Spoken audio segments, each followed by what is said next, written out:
Philippine Education, Crisis and Philosophy. May krisis sa edukasyon. Huli ang reading comprehension skills ng ating mga mag-aaral. The country performed the poorest out of 79 countries in reading literacy. Nananatiling issue ang access sa magandang kalidad ng edukasyon. Maraming kabataan ang napag-iwanan, lalo na ngayong pandemya. Pero yung aking lalaki talaga, mama, yun talaga nag-sobrang degrade. Muntik na nga hindi makagraduate. Sabi niya, mama, gusto ko nang pumasok. Walang sapat na resources para sa mga guro at kulang ang nutrisyon ng mga mag-aaral. Marami pa tayong kailangang gawa na aksyon.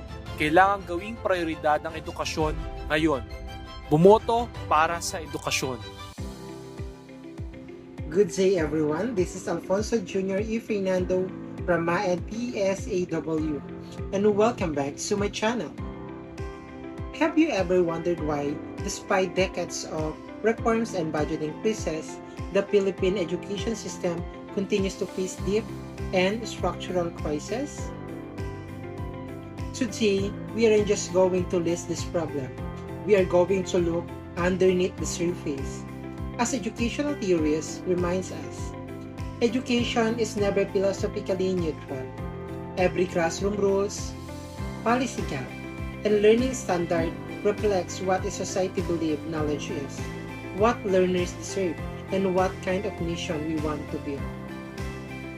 In this blog, we synthesize three critical contemporary issues in the Philippine education through the lens of foundational education philosophies. So the first is learning poverty and low achievement through essentialism. Second, educational inequality through social reconstructionism. The third one is the digital divide through progressivism.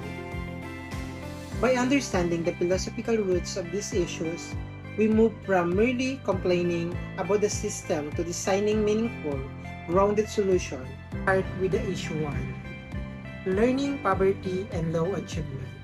Recent international assessments like PISA highlight an alarming reality.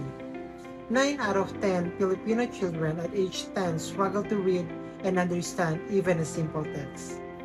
To analyze this, we'll look into essentialism, founded on the belief that education must focus on the mastering core, fundamental knowledge and basic academic skills, like reading, writing, and mathematics. Essentialism demands rigorous standards and subject mastery before moving forward. So, how does essentialism explain the crisis or this crisis?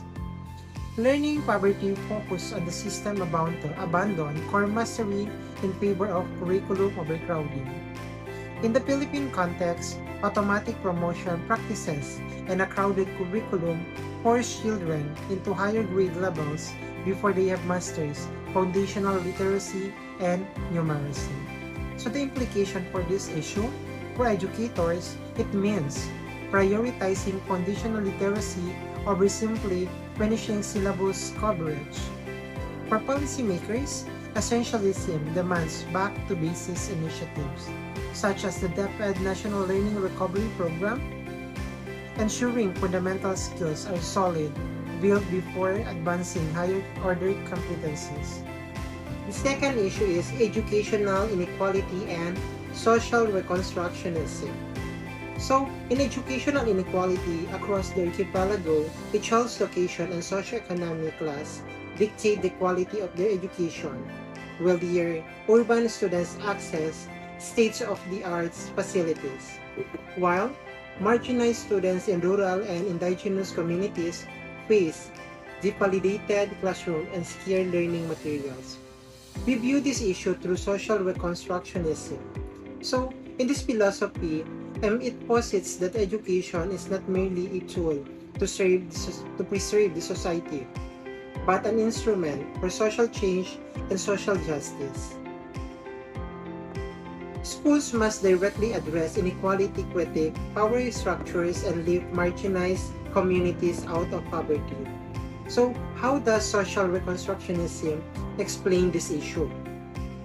So, for educational inequality persists because our current school structures often reproduce social hierarchies rather than dismantling them. So when public funding and resources fail to reach the most vulnerable, education reinforces privilege rather than serving as the great equalizer. So for schools and leaders, so adopting social reconstructionism means implementing equality-based resource allocation, giving more to those who have less. For policymakers, also it mandates the targeted subsidies, cultural responsive curricula for indigenous learners and policy frameworks that prioritize educational access as a human right. Finally, for issue number 3, the digital divide. The shift toward hybrid and remote learning exposed a massive technological chasm. Millions of Filipino students lack stable internet, devices, and digital literacy. So effectively locking them out of modern learning opportunities. So to understand this gap, we turn to progressivism.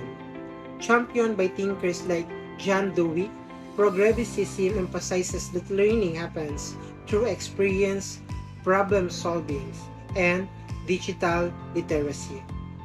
Or should I say technology, and active engagement within the world. So how does progressivism explain this issue? When students are deprived of digital tools and hands-on and technological experiences, progressive learning skills, a student restricted to a passive paper-based module learning without interactive or digital application falls behind on developing 21st century's problem-solving capabilities. So the implication for this third issue for educators, so progressivism requires designing flexible learner-centered experience that utilize whatever technology or context is logically available. So for policymakers, it underlines that digital infrastructure like internet access and device distribution is no longer a luxury, but a fundamental prerequisite for experiential learning. Once again, this is Alfonso Jr. E. Fernando from my PSAW. And thank you for watching my blog. Below in the description box, you will find the full reference list supporting this analysis.